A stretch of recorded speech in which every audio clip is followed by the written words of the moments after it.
Evening, everybody. Thank you for joining today's session. I am very excited about today's session. And, the reason why I started this goal setting masterclass was because all year round last year, I kept getting emails from people asking me how they can achieve their goals. And, a lot of them were saying that they started the year full of so much energy and they wanted to achieve the list of their goals that they had set, but they found themselves in October and they had not taken any step.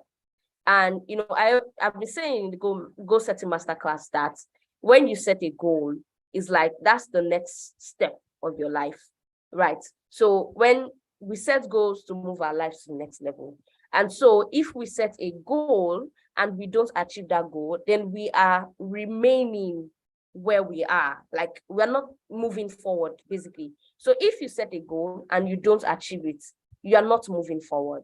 You're right where you used to be, and then time is going, right? Your life is, evolving, but then you're still stayed put in one place. And that's because you are not able to do the things that will help you move your life to the next level. And this year, I didn't want to get such emails anymore, right? I didn't want people reaching out to me to say, I cannot.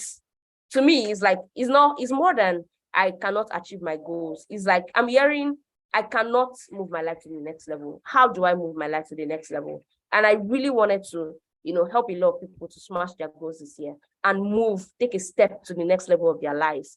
So that at the end of the year, by October, you're not looking at your long list of goals or your short list or however amount of goals that you have written down, and you're looking at it in reflection and there's nothing that has been done about it. And, we started with Oluwaseyi Mojo, who came in here, spoke to us about how to be consistent all year round with smashing our goals. And then last week we had Edememe who spoke to us about procrastination. And if you have not watched last week's session, please, you should, because procrastination is like a major holdback for a lot of people. And so she brought in, she shared this mindset that has helped her. And I know that I've never heard someone talk about procrastination that way. And I'm just being very truthful, right? So if you're struggling with procrastination, then you should watch the replay. If you registered for this session, don't worry, I'm going to send the replay of all the sessions to your email so that you can watch it over and over again. You can sit with it and then practically take the insights that were shared in there and apply it to your life and get results.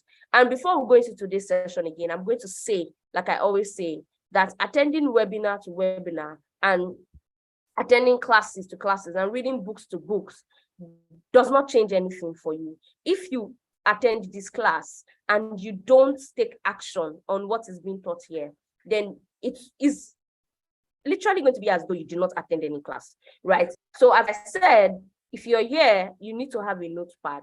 Pick your notepad, divide it into two. The first part is the insights. What are the light bulb moments? What she's saying that is making sense to me and it's something that works that I can practice. And then at the other end, put in there, what are the action points? What am I going to do from today's session, right? What am I going to do? When am I going to do it? How am I going to do it? And what structure am I going to put in place to make sure that I'm getting it done? So I want to make sure that this program and this webinar is helpful for everyone because time is expensive, right? Temilade is here and I'm sure there are other things that she could have done with this hour that she's going to spend with us, right? But then she chose to be here and then she's sharing from her wealth of knowledge, experience, and everything that has worked for her and helped her to get results up to this point. So since you're here, just make sure that you're making it worthwhile by listing out the insight you're getting and also listing out the action points that you're going to take. Please do that because my hour is also expensive, right? And so I want to make sure that you're, taking advantage and leveraging this webinar to move your life to the next level. All right, so we're going to get started. And just to prep the room to know the caliber of woman that we have in here, I'm going to read Temilade's bio shortly. So, all right, so I'm going to read Temilade's bio so that we can know the amazing young woman that she is. So Temilade Salami is a climate education and communications professional. She is the founder and executive director of Eco Champions, one of Africa's largest networks of young environmentalists and activists, leading environmental change through climate education, leadership, and advocacy. She has spent the last 5 years leading a group of over 200 young environmentalists across Africa. That's just amazing. In this capacity, she has designed and developed various climate change programs and projects across 26 African countries. Her work supports the integration of climate education into Africa's education system, and she has authored 2 environmental books to bridge the climate education gap in Africa. She holds a master's degree in environment, development, and policy from the University of Sussex. She has also launched the Climate Education Leadership Fellowship in Africa, a program combining knowledge, expertise, and mentorship to prepare and educate the current and next generation of climate leaders. She has spoken and featured multiple times on local and international platforms, such as the UN, BBC, TVC, Sky News. She's a member of the UNESCO SDG for Youth Network and the Climate Education Coalition. Wow. And if that bio does not inspire you, then I don't know how you're feeling right now. But I'm super inspired by this bio. I'm super inspired by, the woman Temilade is, and I'm excited, truly an honor and privilege to have her in the room.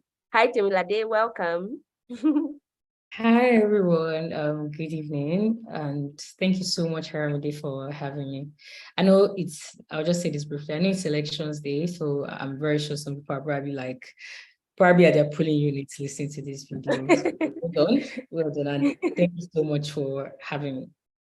All right, thank you so much for, taking time to join in today's session. All right, so, there's a staple question I ask everyone that comes on this call. They say that they taught me last week, and I hope that we'll be able to get it again. Okay, I've forgotten, but let me just phrase it. I know a gentleman taught me last week, right? They said that the stories of successful people are in their routine. Please help teach me again. Teach me again. But you get what I'm saying, right? So if I get you right, are you talking about like sharing my typical routine, or what do you mean? Thank you. Sorry, No, I was trying to quote. I was trying to say quotes. Thank you, Edememe. She's helping me again. It's a quote. So it says that the secret of great men are in their stories. Okay, sorry. Yeah. That quote is for people that read lots of books. Sorry. What you say? I said the quote is for people that read a lot of books. Sorry, I get the joke now. I'm in my millennial era. Sorry. Apparently, I read a lot of books, so I'm ashamed that I don't know it by now. Okay, so they said that the secret of successful people are in their stories, right? But also the secret of successful people are in their daily routine. And the daily routine is simple, like what you do every day. And it doesn't necessarily have to be every day, but like every month, every quarter, every week, every time at this particular time. Successful people have something that they do over and over and over again to get the results that you're getting. And so if you can, could you please walk us through what your daily routine looks like? We're just, your bio is so good. So we want to know the routine that is powering this lifestyle. Okay, so I typically wake up like 10 a.m. I know it's very opposite to whatever, the 6 a.m. drink coffee, get 4 hours. Stable. I sleep late, so I cannot be waking up too early.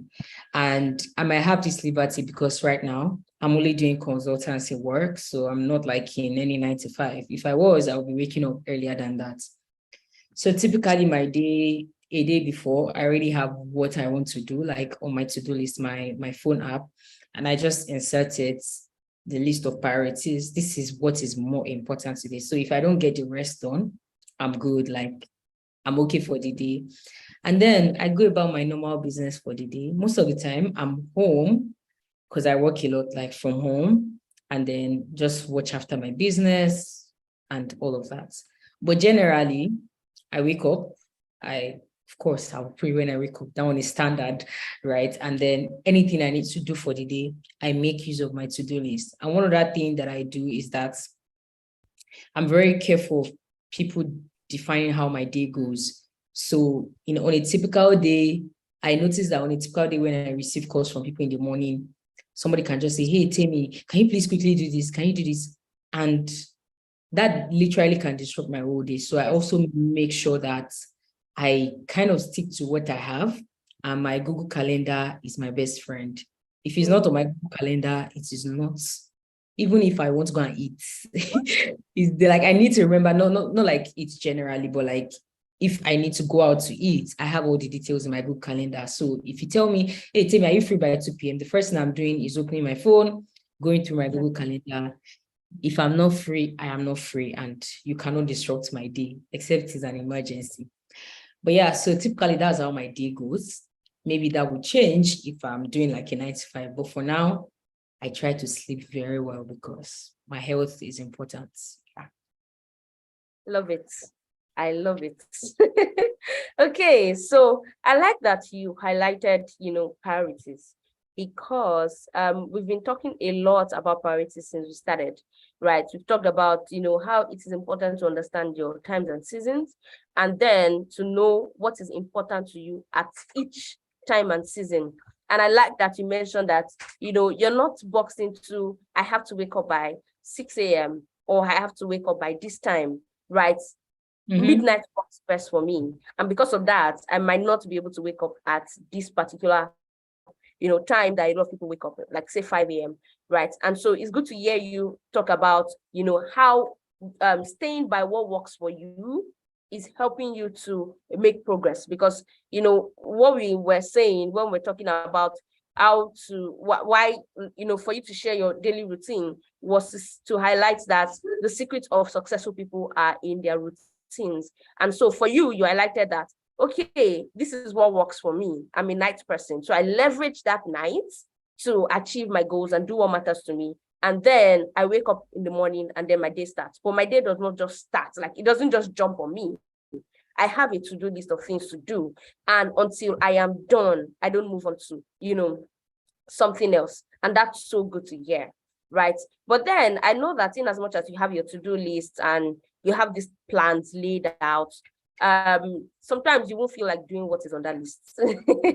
And I'm sure that there are times where, you've had to push off something that you should have done now to a later time, right?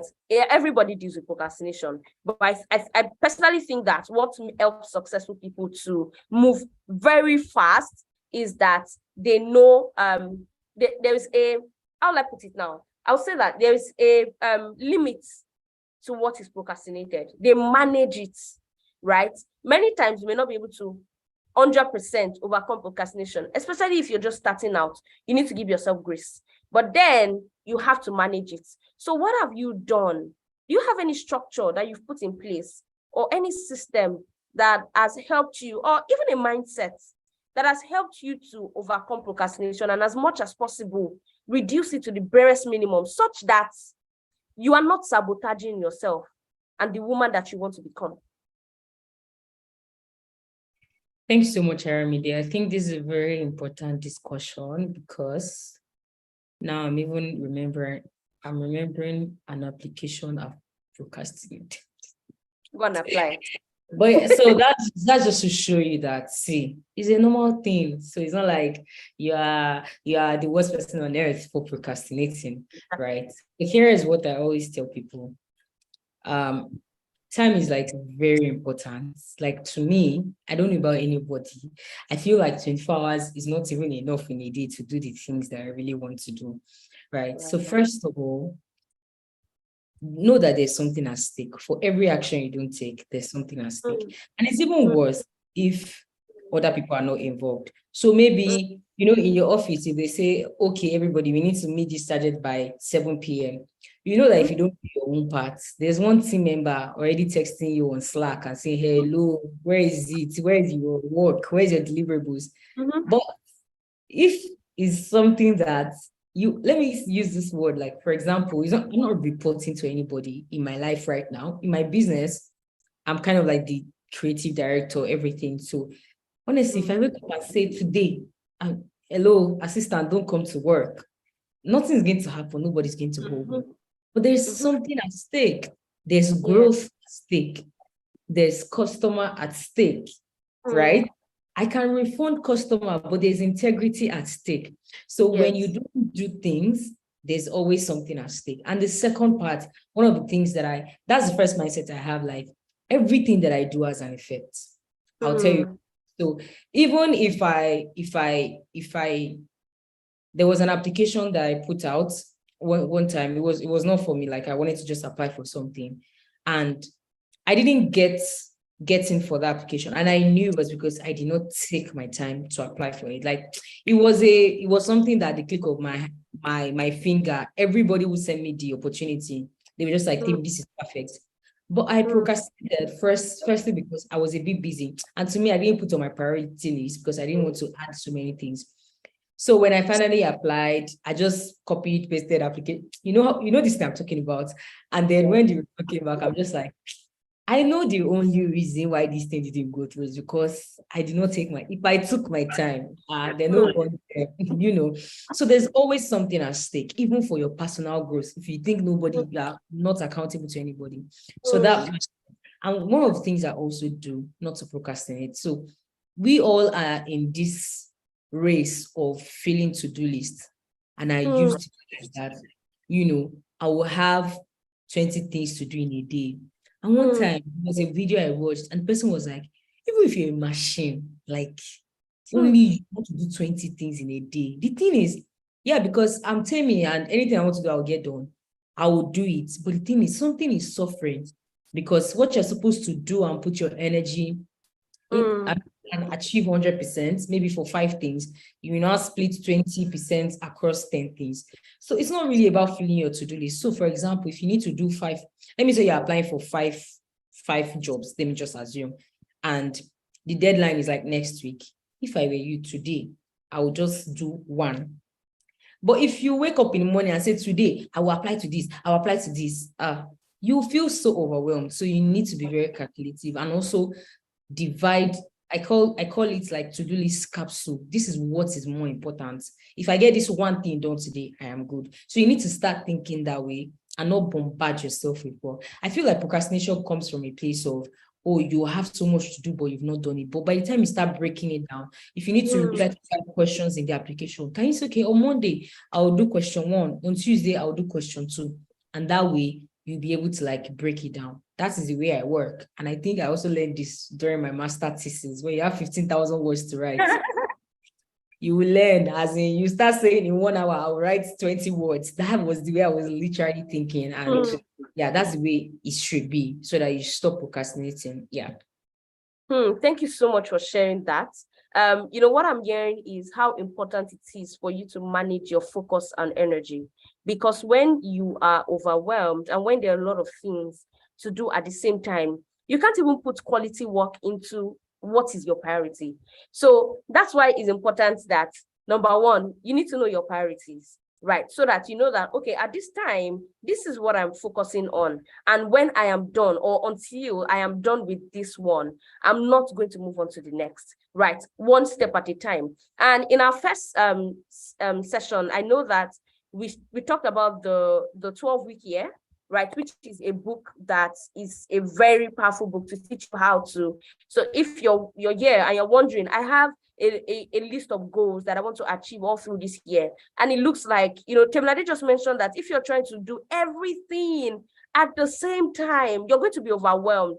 And that's where procrastination is fueled. Like that's what literally fuels procrastination. So why don't you break down the yearly goals into quarterly goals, right? Such that Q1, it's called 12-week year, right? 12-week year. You can just Google it, and then you're going to find the author, and I think you can get it on Amazon. I think it's also in Roving Heights as well. But it's such a very, very good and powerful book. If you want to achieve your goals for the year, literally in 12 weeks, you can. And that's why research actually says that in the last quarter of the year, more goals are achieved. And that's because there's that pressure on the year is coming to an end. Let me quickly run and do what I can do. But what if you put that pressure in a 12-week? What if you assume that I don't have a year? What if you assume that I don't have 12 months? I have only 3 months. Then you'll not be able to intentionally focus on what matters to you per quarter.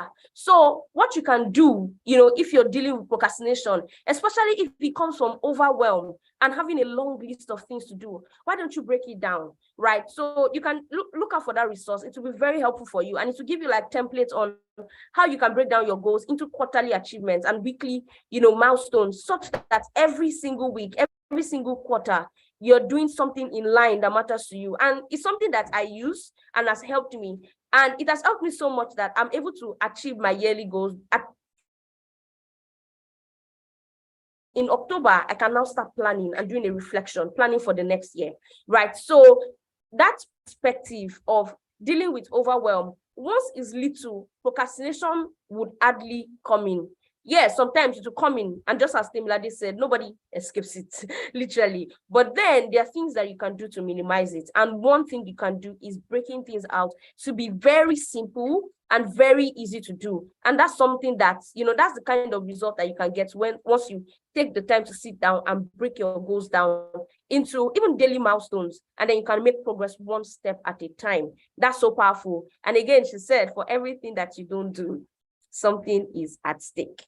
Right. So if you're not doing what matters to you, you're paying attention to what does not matter to you. Right. If you're not doing something that means the world to you, then you're paying attention to something that doesn't mean anything to you. It's an opportunity cost kind of thing. So it's now, the ball is down in your court to choose what are my priorities at this time, and how can I discipline myself to focus on getting things done when it should be done. Thank you so much, Temilade. And I know that you run. You mentioned that you run in an organization. You lead over 200 people, young people in Africa, which is amazing and powerful at the same time. And I know that you run a business, right? Light and Curtains. And it's a growing brand, right? And I'm sure that many people on this call would know, that growing brand, which is good to see how Temilade is thriving on that end as well.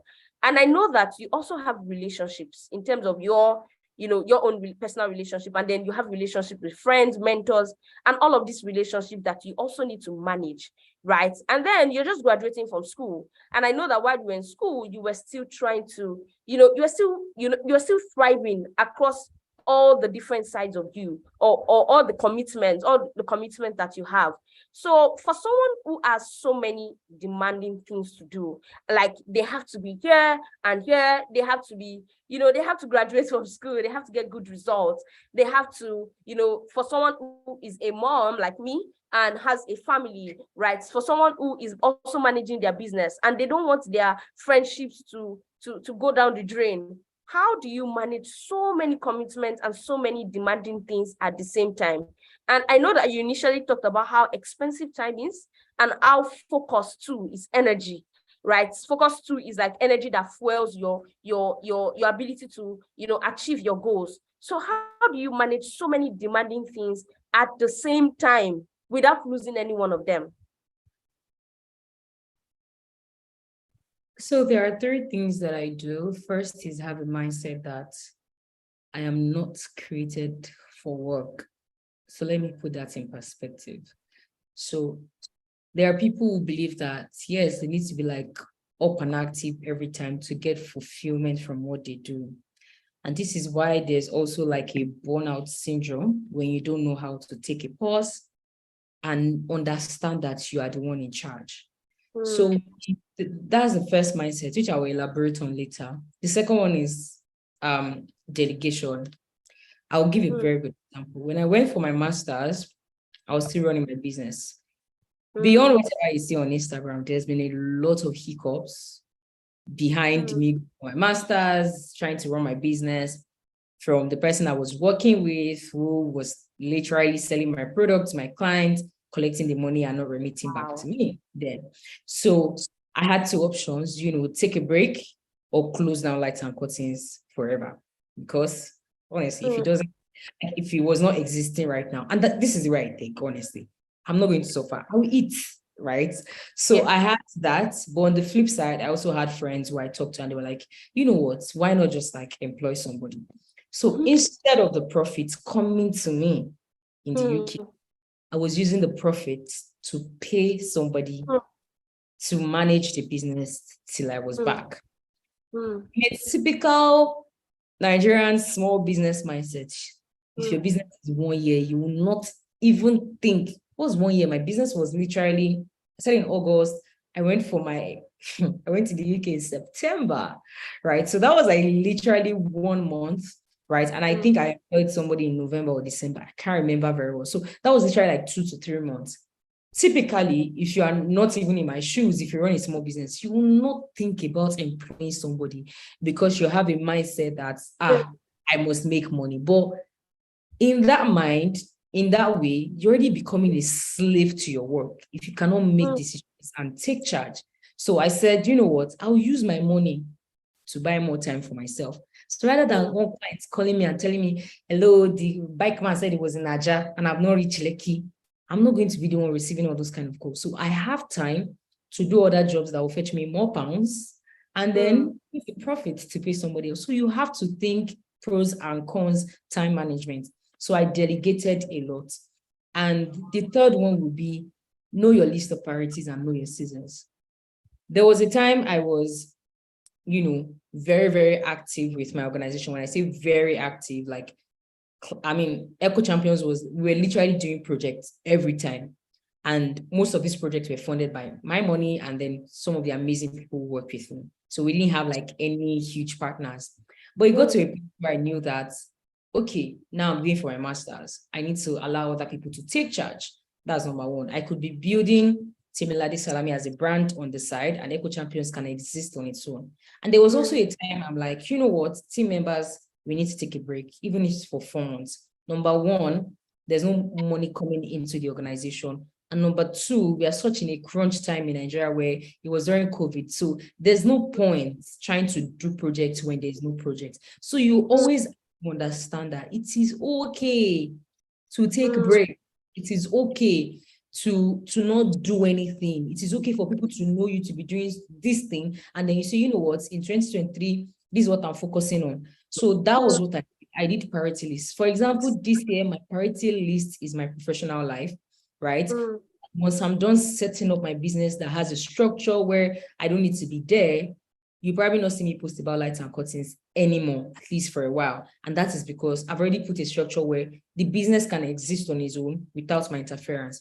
So you need all of this kind of, I think it's also a mindset thing. You have to think time. Like time is very, very important. And one of the ways I always tell people, me, I buy my time. I buy my time with value. I buy my time with money. So if there's something I can actually pay somebody like 3K to do, why am I using 4 hours to go and do it? So delegation is very, very important.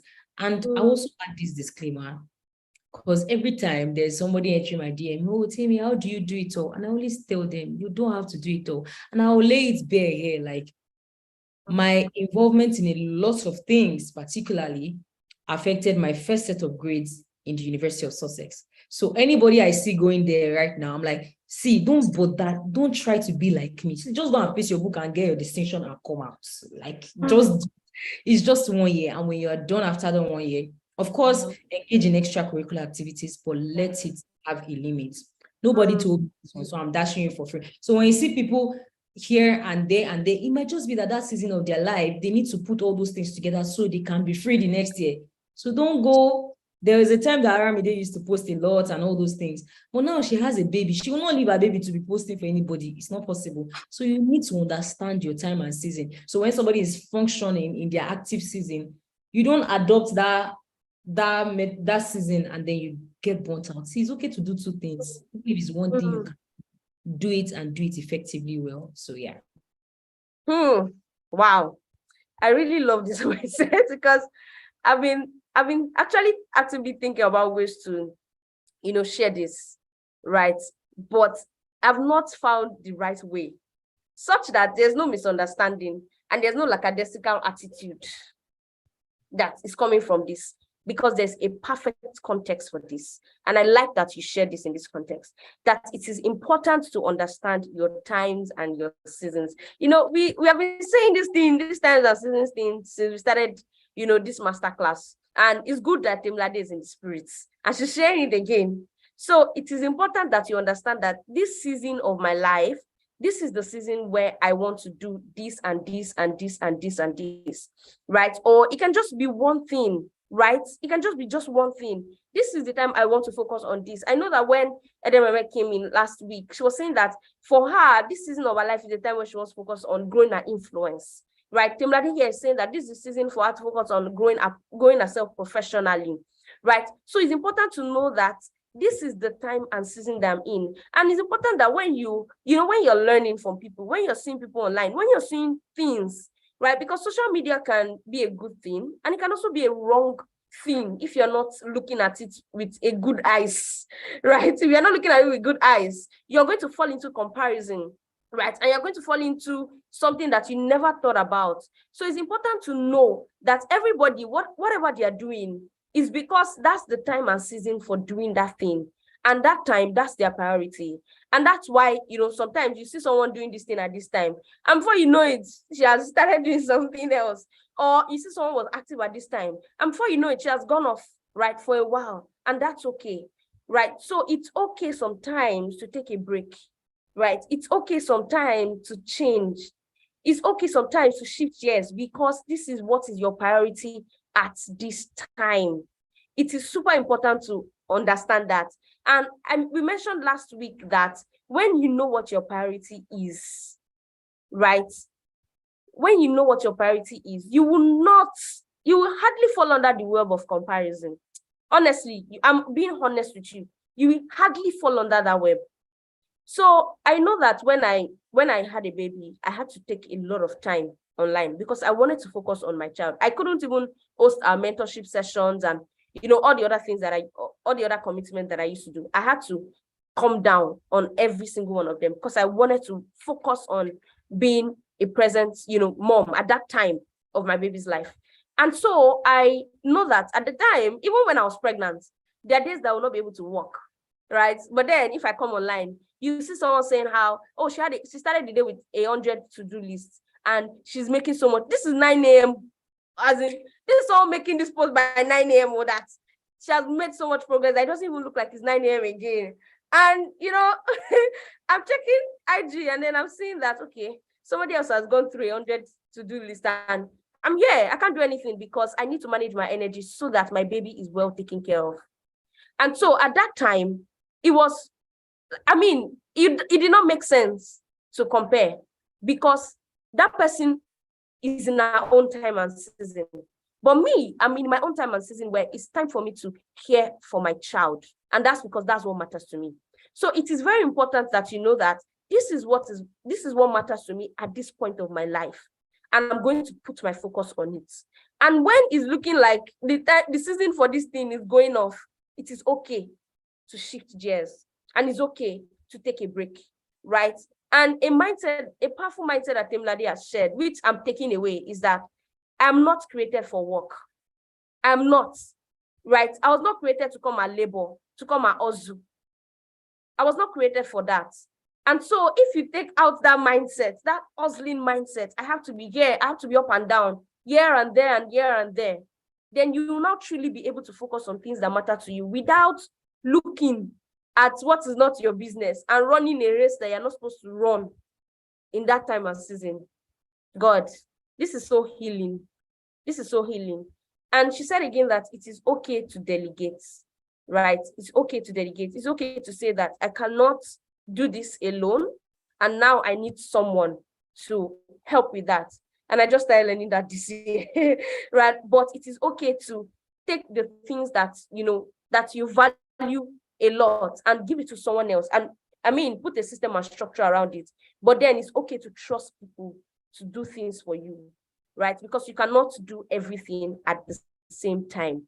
Thank you so much, Temilade, for sharing that. And I was going to ask a question on burning out, right? But I know that, if we actually understand our times and seasons, and we focus on our priority for each time and season, and we delegate, right? And we take a break when we should, then we'll actually prevent ourselves from getting overwhelmed and getting burned out, right? So that's such a good perspective to that.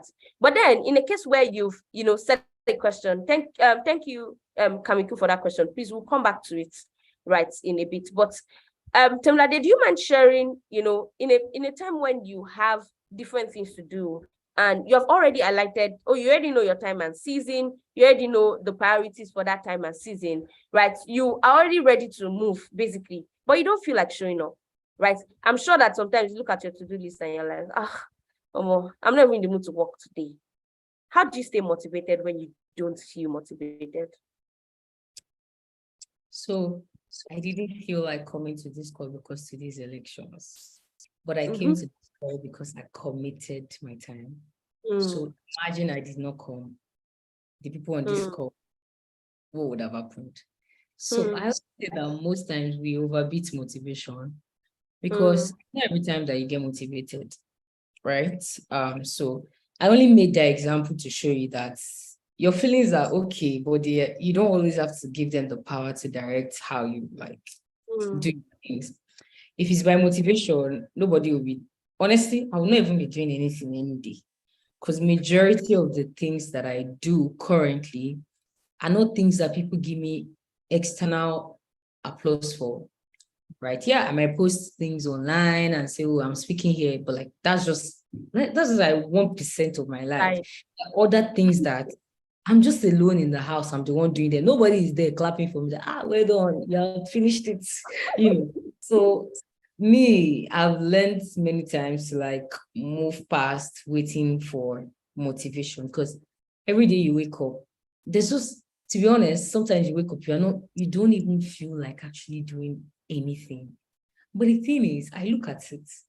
If everything in my life goes as how I felt and I did it the way I felt, we'll just be roughing and going through this life like that. So the first thing is commitment, and knowing that I've committed to this thing. It's just like husband and wife. Let me tell you, it's not every day that I like the person that you marry. Sometimes you want to punch them, like, why did you do that? But you made a commitment of your life, of your time to this person. And this way I see life generally. It's not every day that I want to go and do something. It's not every day that I feel like, yesterday I was in my store till 9 p.m. And I'm sure the electrician was shocked because he promised me it was coming 10 a.m. I'm giving practical examples. He promised me it was coming 10 a.m. The day before. So I already woke up. I slept around 4 and I woke up by 10.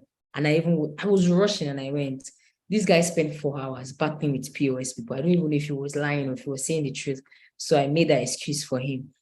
And he later now called me around 2 p.m. to say, I'm downstairs your office, so I don't think you're around and I want to go. I'm like, I'm upstairs. He was like, Jesus, you are so determined. You want to do this work today. I said, see, even if it's 9 p.m. we finish here, I will be with you.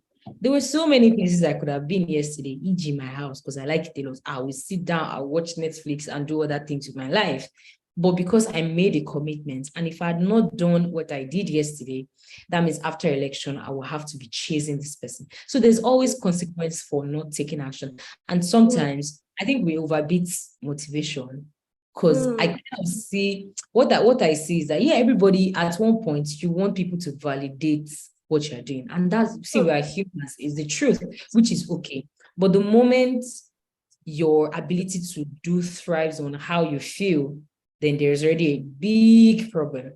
But on the flip side, especially for people that are very emotional, one of the things that I do is that on my phone, my laptop screen, there's so many things that if I open my laptop screen, the first thing I'm seeing is my picture with great woman written on it.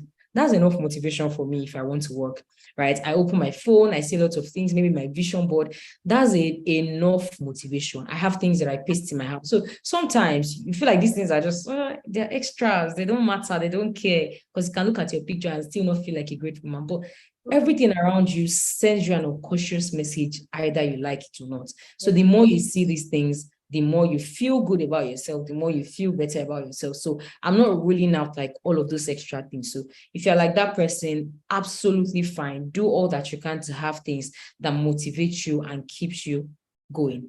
And let me also say another thing. There's something I've noticed, and I had to work on it so that it keeps me in that loop of doing the things I need to do. I have a reward system for myself. So I say, oh, if I sell 100 shirts in a month, although we fast that now, and I get this profit and I pay my salaries and I have something small for myself, there's 1 week I'm eyeing on one vendors, I'm going to buy it.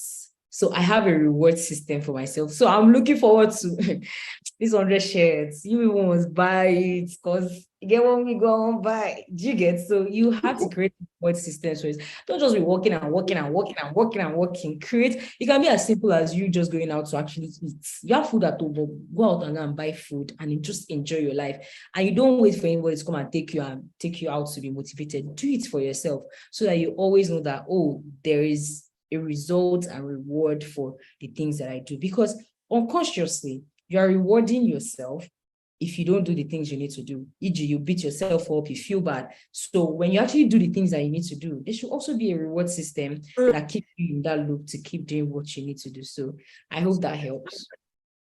Yeah, that's so good. And while you were speaking, I'm in my sitting room now, and so I just saw a particular thing that I did for myself when I was working on my application to get into grad school.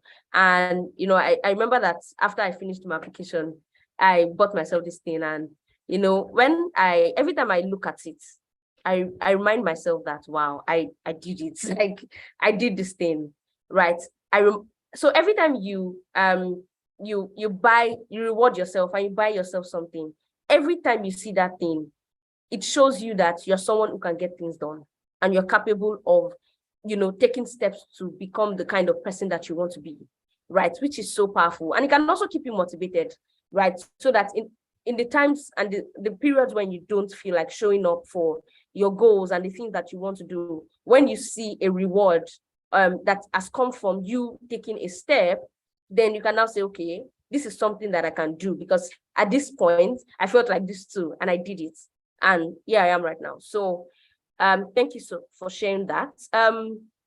Kamiko asked the question in the chat, right, which I want us quickly address before we move on to the final question. She said that, how do you maximize your resting period? And I think that the reason why she's probably asking that, or maybe a lot of people don't know how to rest, because even when you go to rest, there are 1,001 voices in your head reminding you have to do this, you have to do that, you have to do this, what about this, what about that? So how do you make sure that you're actually at a place of rest, and the time when you say you're going to rest, you're actually resting and not strategizing again? If anybody has answer, come and give me, because I'm first call quick. So I think for me, I learned the hard way, like even recently, I was ill for like 5 days. I could not do anything. Like one of the worst times I've ever felt like this. So, and the first question the doctor asked me was, what do you do? And I see, just diagnose me and let me be good. What's your own? Because my friend was there and she was already doing side eye, like, you see what I told you? You are not resting, right? And it just showed me, like, all through that time, I could not do anything. So I was resting by fire force with illness. So I told myself that if I say I'm resting at this time, I'm actually resting. And rather than, I'll not lie to myself, because I'll still probably be pressing my phone. But the thing is, I'll be doing something that is more relaxed, like probably watching a movie or scrolling through memes, and I would just be laughing. So I'm not doing anything that is engaging my brain, strategizing and all of those things. It takes conscious effort. And I also tell you something. For people like me, I've had issues where people go back to say a lot of things and say, oh, Temi is this, Temi is that, just because they approach me to say, oh, can you come and speak at this event? And I'm like, I'm actually sorry. See, I'm not busy, but I want to rest. And I call it out straight, like, this is my resting period, and I'm sorry I cannot show up for all through January. I don't think I took any engagement you saw me that I did was an invite that came before. So I made sure that January, I just like zoned out and I was doing like internal work, like just in the house. So I was not doing anything actively with anybody. So even if you brought 1 million naira to me, at that point, I'll tell you, can you wait till February? If you cannot wait, because they go, you get. So I was very, very skeptical of my time and saying no to people, because that's another thing. You can be resting and be saying yes. So when you want to truly rest, I would say that plan it ahead. So e.g., it's not like you just wake up today and say, today na rest day, I'm not going to do anything. It's a lie. There will be 1 million things. It's that day that mommy will remember that there's one uncle that you need to call in the village. It will just happen. So you need to set structures that will allow you. So if I plan to rest in January, all my friends knew. I was telling them that, see, this January, I know they do anything, except you are very close to me and it's an emergency or like something I'd planned before. I'm not taking on any new thing in January, right? So that mindset, because I've been saying it since December. So when January came, anything you offer me, I won't collect it. It's my rest season and just like setting up the year for me. So that was very, very instrumental for me. That's the way I kind of rest. And me, I'm not going to, I always say it in any webinar I'm in. I'm a very plain person. So I've not achieved that level of rest 100%, right? But right now, for the level that I am in at this moment, because of all the projects I'm doing, one of the ways I cut out time for myself is to say, I am not taking on this engagement. I am not doing this engagement. I'm not doing this one, regardless of, the time. And also I have specific days, because let me tell you, there's a downside to not having a 9 to 5. You don't know when, if you put 9 to 5 and you arrive and you know that Saturday and Sunday, I'm not going to work. For someone who doesn't do 9 to 5 and Saturday and Sunday and Monday, you are just working round the clock.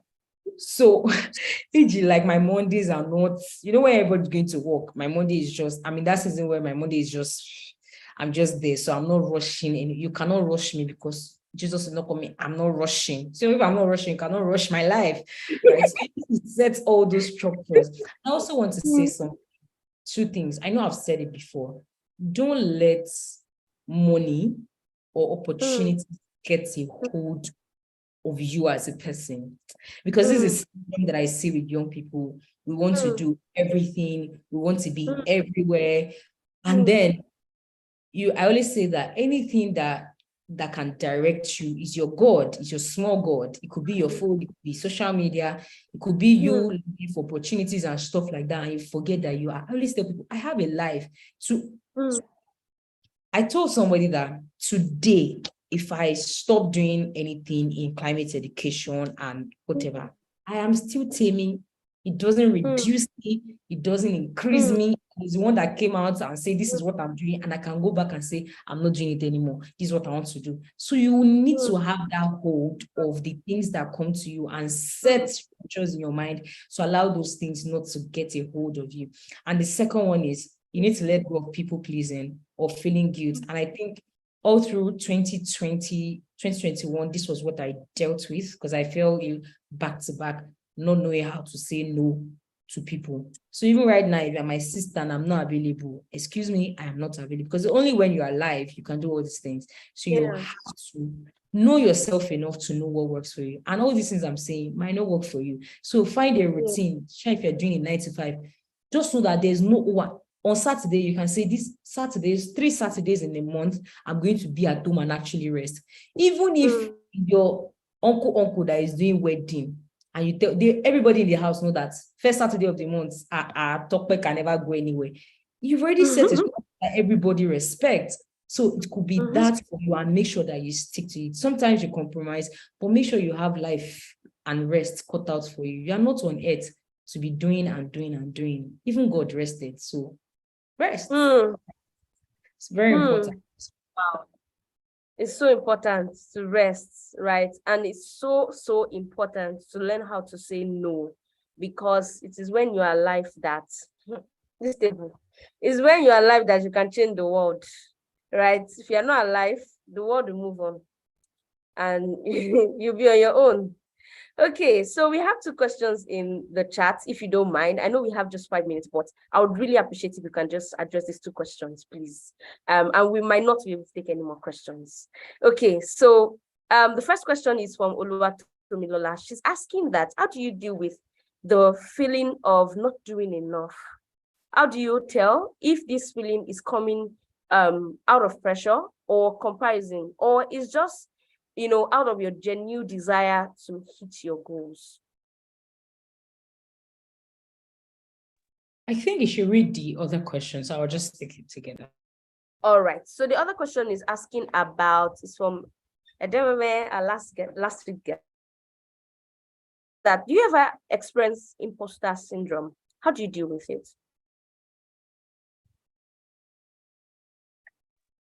Okay. I think those are the two questions. I'll say for imposter syndrome, I feel like it's a hanging cloud. And when you agree that you have imposter syndrome, then you have imposter syndrome. Let me tell you something that I realized. We've in this generation, we've given a lot of things names and labels, and such that when even something slight happens, we are very quick to name it, right? So we hear things like, okay, I don't feel like I can apply for this thing. I don't feel enough, or like, oh, this is what I need to do. And I'm not feeling like, oh, I'm not enough to do it. Because really, that's where imposter syndrome comes from. Maybe you want to launch a business, but you're probably afraid that if I launch this business, nobody will buy from me. I always tell people, if you experience imposter syndrome, always do the opposite of that thing. So, e.g., you want to launch a course, and in your mind, you think nobody will buy. First of all, launch it now. Let us see if they will buy or not.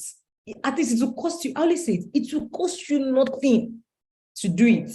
First do it. And then if the thing that happened, can I say, it's true, your feelings are valid, it's okay, no problem. E.g., if you're going to start a business, but you feel like, if I start, who will buy? Who is going to patronize me? Who is ever going to listen to me? At least start. At least try. That's what I always say. Always do the opposite of how you feel most of the time, right? I'll give you a very good example. When I launched my vision board session course, the first thing that came to my mind is, this is January. Everybody will be saying, this one has come with vision board. And that was my first time. In 24 hours, about 350 people registered. And overall, we had about 1,000 and something people registered for that vision board session. Till today, people are still buying and watching it. This is just to show you that, imagine I did not do that vision board session.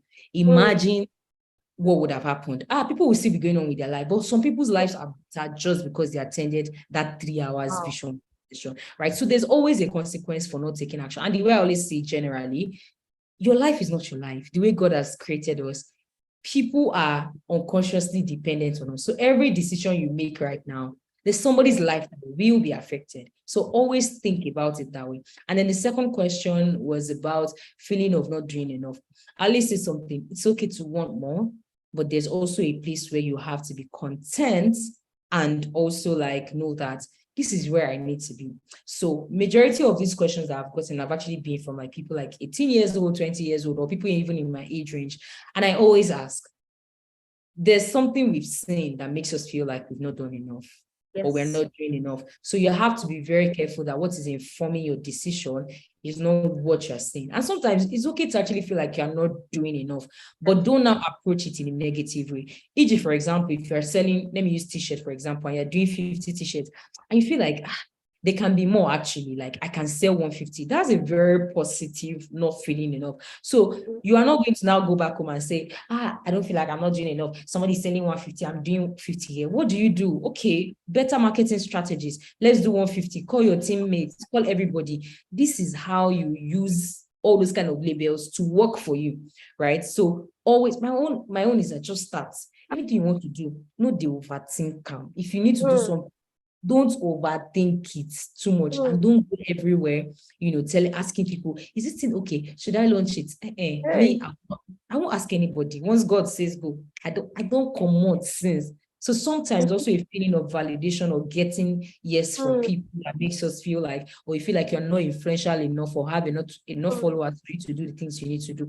If you have it in your mind that you want to do it, go. At least first try. If you fail, we'll try again. That's the way I see it, right? So you have to be very, very keen on that, because you can use everything to your own advantage. That's the way I say it. If I have imposter syndrome, I even like it, I will apply for that thing. I will now win.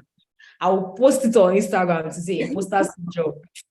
Now we do now we that's the way I think about life. Yeah, because let me just tell you the truth. Like, even me at this stage of my life, there are some things I see and I'm like, me, apply for this thing. And I'll just say this thing in like 30 seconds. I won the Climate Leader Prize in Sussex last 2 years. And I remember very well, there were over 20 people that sent me that flyer. I say, me that just came to this class, going to apply. So I will be disgraced. They will not say top 20. They will not pick me.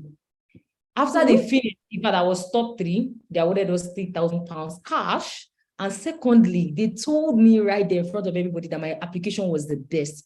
So imagine I didn't apply, I would have lost money. And after that, there were a lot of opportunities that came after that. I saw the provost of University of Sussex. There were so many. I had tea with her. So every time you don't take action, there's shege behind your inaction. Always, anything you want to do, last my friend said, if they don't pick you, at least you've tried. Do you get? So there's always something behind that voice that tells you not to do it. That's when you use your coconut head and do it. Oh my God, I really love the stubbornness. Yes, testimony. You said there's sugar behind your inaction, right? And for every action that you don't take, there's a consequence, right? There's always a consequence. There's always something that you're missing out. And the worst part of it is that you can still keep feeling relaxed, because you might not end up knowing what you'd have gotten. You might not know. You might not even know. Right, you might not know what's behind the door until you knock and open the door. Sometimes you don't even have to knock, you just keep the door open, and then you get what you want to do. And if you keep the door open and there's nothing there, you shall know that you satisfied your curiosity and you tried, right? But then it's better than staying stuck there and not knowing. And like we established at the beginning, whenever you set a goal, it's like you're saying, this is the next level of my life, and there are things that I need to do to achieve this goal, to get to this next level. But when you don't do what you're supposed to do, you're still stuck. You're still there. And you're not even going to make any progress, right? Because that goal is like the next side, like the next phase of your life. So when life is evolving, right, your own life is moving, you're getting older, but there's no quality like step taking. And so there's nothing in front of you, right? So this session has been so helpful. And I know that it has been so helpful for everyone. And because we really respect him at this time, we will not be able to go past this, right? Because I know that she will have other things to do.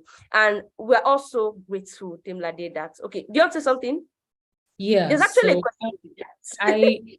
This rejection thing, let me just answer it very quickly. Thank you. And before I go, you can get your hands on my vision board stuff. Yeah, please do, because it's like 3 hours long. But let me answer the rejection thing. So, see, let me tell you, if you're getting rejection back to back, I think there are probably 3 things involved. First of all, there might just be something you're not doing well with your application. Let me just tell you, right?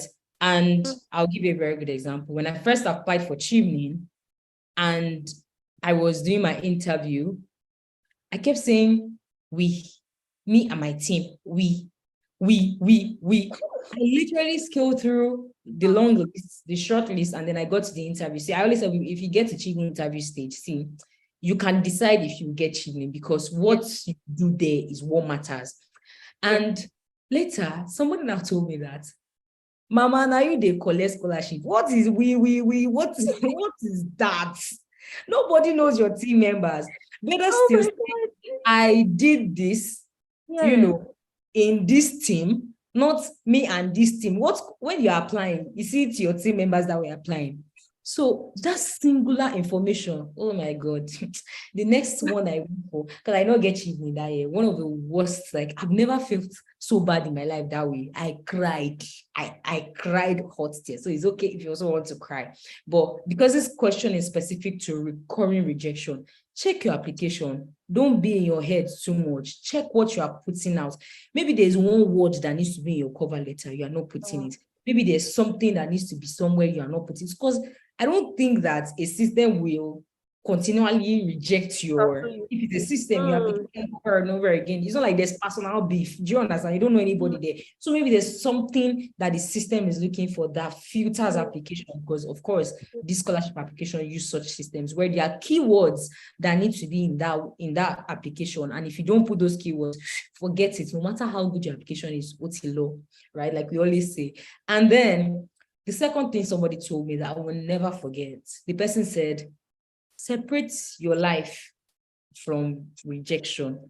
I always say, nobody can reject me in this life. I decided if I want to be rejected. So I applied for opportunity, and because the opportunity did not click, does not make me less of Temilade Salami.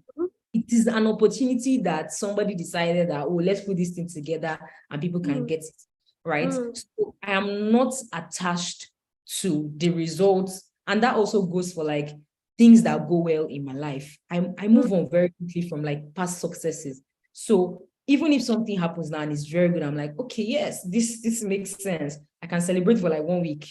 It's gone. I've moved on. So these are also how you need to, treat some of the rejections that you have. And in as much as it's not rejection from human being, maybe family, because that one is a total different ball game where you probably need to see a counselor or talk to a friend. But if it's an application, trust me, I already said go personal. It is not personal, right? So check your application, watch people's video that have done it before. And you don't necessarily have to reach out to, let's say you're going to Harvard, you don't necessarily need to reach out to Aramide. There are 1 million video on Harvard application on YouTube. In fact, some people are reading out their personal statements. Are there ways that you can adopt some of these things? And I just want to also say, because this life is beyond physical. So I also pray for you that this is what you're experiencing. This will literally be the last time in Jesus' name. Amen. Amen. Amen. Thank you so much, Temilade. That was so powerful. And this session has been so powerful, right? Let me know how everybody in this room, let me know how you feel in the chats. You can just use an emoji. Let us know how you feel. But this session has been so powerful, right? This is our final session.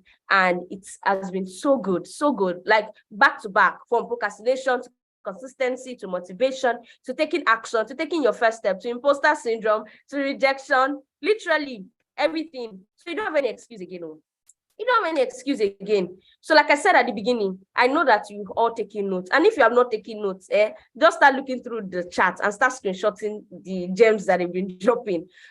All you need to do is that have this note out and then list out the action points.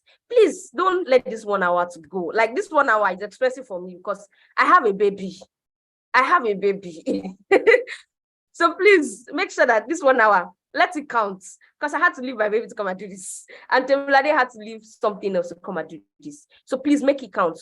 Have a list of action steps that you're going to take from this session.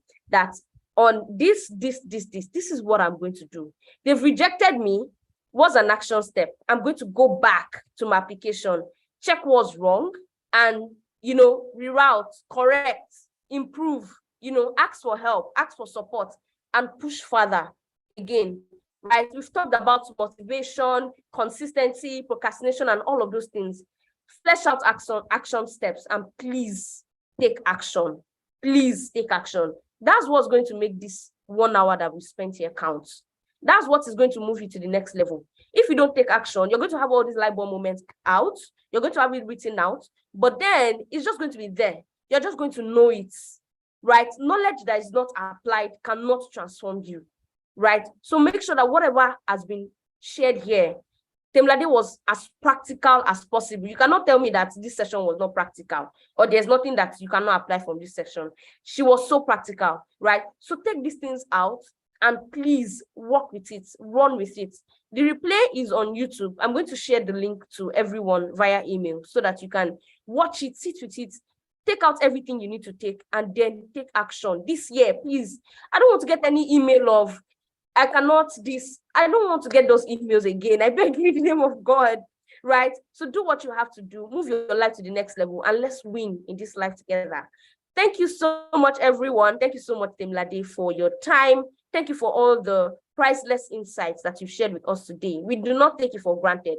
Thank you so much, everyone, for sharing. And I look forward to hearing, the testimonials and all the good things that will happen to you because you took action from this session. All right, everyone. So let's enjoy the rest of our weekend. I trust that everybody has gotten home now from the election, right? But let's enjoy our weekend. Let's stay safe and let's have a great week ahead. Thank you so much, everyone. Thank you, Temilade. Bye.